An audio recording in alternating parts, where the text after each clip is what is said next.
अस्सलाम वालेकुम।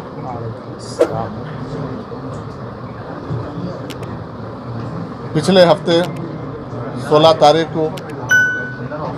वक्फ बोर्ड के मोअज़्ज़िज़ अरकान के जानिब से मुझे वक्फ बोर्ड का चेयरमैन मुंतखब करने के बाद आज मैं पूरी तरीक़े से आज वक्फ बोर्ड के चेयरमैन के हैसियत से अपना जायज़ा ले रहा हूँ। मुझे मुंतखब करने के लिए तमाम वक्फ बोर्ड के मोअज़्ज़िज़ अरकान का मैं तहे दिल से शुक्रिया अदा करता हूँ और मेरे पिछले 25 साल की सियासी जो मेरा सफ़र रहा उसको मद्देनज़र रखते हुए जो एक मिल्लत की कौम की खिदमत के लिए मुझे बहुत भारी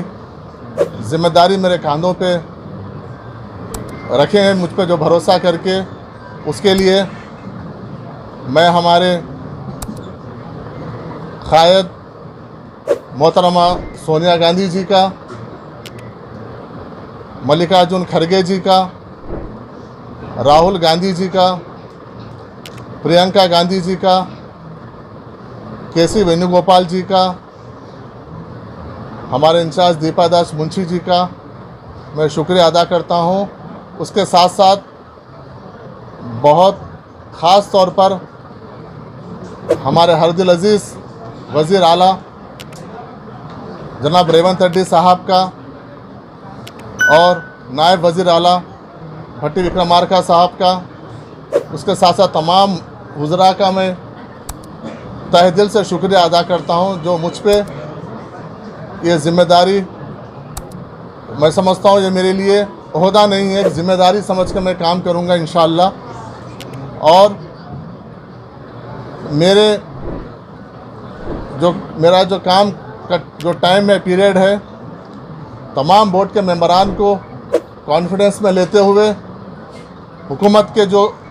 काम है उसको कैसे आगे बढ़ाना है वो मेरा प्रायोरिटी रहेगा। उसके साथ साथ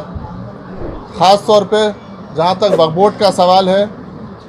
मैं और हमारे बोर्ड, तमाम बोर्ड के मेंबरान का हमारे 4 चीज़ बहुत अहम हमारे तरजीहात में से रहेंगे। जो वक्फ बोर्ड के जो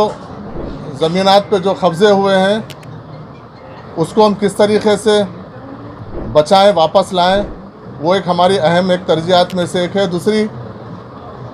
जो हमारे लीगल जो हमारा बैटल है, जो कोर्ट में चल रहे हैं, तरह तरह के जो हडल्स है, उसको कैसे हम आसानी से उसको हल करके उसको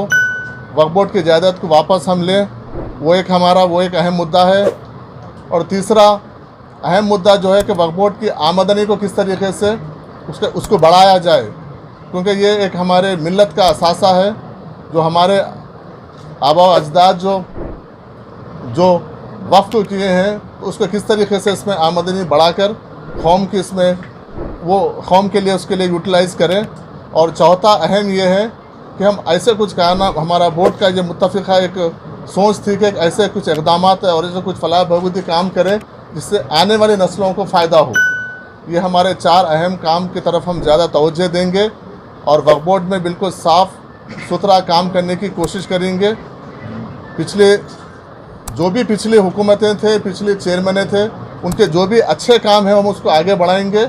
और जहाँ जहाँ पर भी गलतियाँ हुए उसको किस तरीके से सुधार किया जाना चाहिए, उसको एक्शन लेना चाहिए। हम कहीं पर भी किसी लेवल पे भी पीछे नहीं हटेंगे, ना हम किसी से डरेंगे, ये हमारा है। और उसके साथ साथ जो कांग्रेस पार्टी का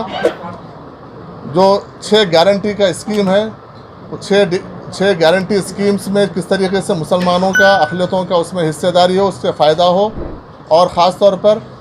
इलेक्शन से पहले कांग्रेस पार्टी जो माइनॉरिटी डिक्लेरेशन के ज़रिए जो आवाम के बीच में आई थी, वो डिक्लेरेशन के भी ज़रिए हम वक्फ बोर्ड में वो डिक्लेरेशन में वक्फ बोर्ड का क्या अहम रोल अदा हो सकता है, हम उस तरफ भी हम ध्यान देंगे। और मैं आप तमाम लोगों का फिर एक बार ख़ास तौर पर मीडिया वालों का और मेरे जितने भी NSY यूथ कांग्रेस हमारे सीनियर कायदीन हैं, उन सब का मैं शुक्रिया अदा करता हूं जो मेरे सियासी सफ़र में मेरे साथ थे, आज भी मेरे साथ है। और इंशाल्लाह उम्मीद करता हूँ कि आगे भी आप लोग की मेरे साथ ताउन रहेगा, मेरे साथ दुआएं रहेंगी और हर कदम पे आप लोग की मेरे साथ आप खांधे से खांधा मिला के, क्योंकि ये एक बहुत बड़ी जिम्मेदारी है। आप लोग के बगैर मैं इसको मैं कर नहीं पाऊँगा। आप सबका मुझे साथ होना चाहिए और ख़ास तौर पर मैं हमारे वारंगल वेस्ट के MLA मेरे बड़े भाई, पिछले 20 साल से हमारी दोस्ती रिलेशन है, भाई का रिश्ता है हमारा। राजेंद्र रेड्डी साहब भी ख़ास तौर पे मेरे लिए आए हैं, उनका भी शुक्रिया अदा करूंगा और तमाम लोगों का मैं तहे दिल से शुक्रिया अदा करूंगा और उम्मीद करूंगा कि ख़ास तौर पे CEO साहब का भी अगले आने वाले दिनों में कोऑपरेशन रहेगा, स्टाफ का कोऑपरेशन रहेगा और हम बैठेंगे, बात करेंगे। अगले 2-3 दिन हम डिपार्टमेंट वाइज रिव्यू करेंगे, किस तरीके से आमदनी को लेके, कोर्ट के केसेस को लेके, जायदाद को जो कब्जे हो गए उसको लेके, जो बची हुई है उसको बचाने को लेके हम रिव्यू करेंगे, डिस्कस करेंगे और इंशाल्लाह एक पॉजिटिव सोच से रेवंत रेड्डी साहब की हुकूमत में, राहुल गांधी जी की, खरगे साहब की लीडरशिप में हम किस तरीके से एक अच्छा, एक फ्रेंडली हुकूमत और अखिलती दोस्त हुकूमत के तौर पर हम उसको प्रैक्टिकली प्रूफ करने की हम कोशिश करेंगे। आप लोग तमाम लोग आए, बहुत बहुत शुक्रिया। ये रिकॉर्ड रूम मुख्तिल है जी। वो उसके बारे में अब आप नए चेयरमैन की हैसियत से अब आप क्या नहीं, वो जो सीज़ किया गया था रिकॉर्ड रूम को, वो सीज़ अभी रिलीज़ हो चुका है। वो सिर्फ कलेक्टर के पास से हमको रिलीज़ होना है। वो डिजिटाइजेशन के लिए किया गया था, उसको वो ऑलमोस्ट टेक्निकली रिलीज़ हो चुका है। सिर्फ कलेक्टर से एक बार हमको हैंड ओवर होने का इंशाल्लाह जल्द से जल्द कर देंगे। पुराने बोर्ड के साथ काम करेंगे, पुराने बोर्ड मेंबर जन के साथ ही काम करेंगे, नया मैं उन्हीं के बीच का मेंबर हूँ, उन्हीं के साथ में, उन्हीं के चुनाव में चेयरमैन हूँ, उनके साथ ही मैं काम करूँगा इंशाल्लाह।